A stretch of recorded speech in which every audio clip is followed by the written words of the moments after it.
Are lockdowns helpful or harmful?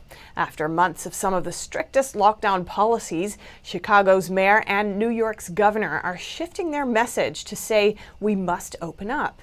NTD's Karistyna Kim speaks to a Stanford University professor on lockdown policies. Mixed messaging from the media, government, and public health officials have confused people on whether or not lockdowns are actually helpful.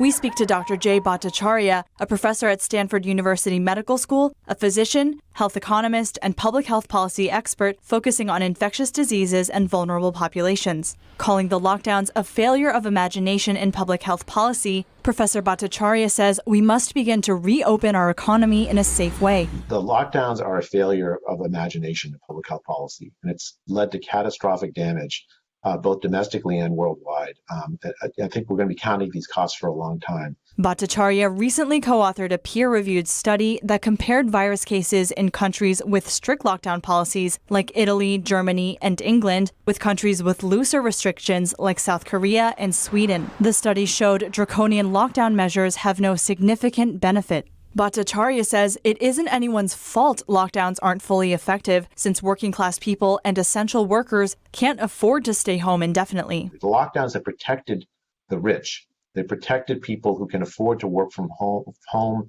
with no loss of income. They have not protected everybody else. So I think it's not surprising, this result. Inevitably, the lockdowns will fail just because we aren't rats to be put in cages that can stay there forever.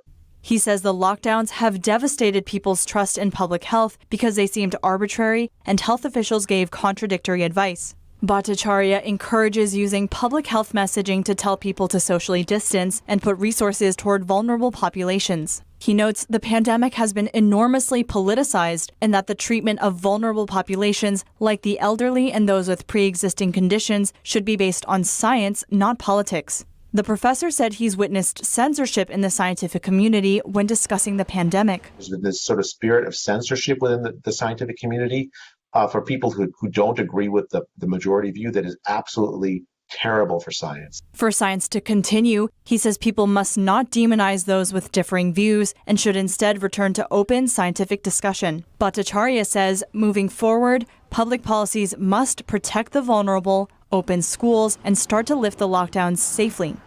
Karistyna Kim, NTD News.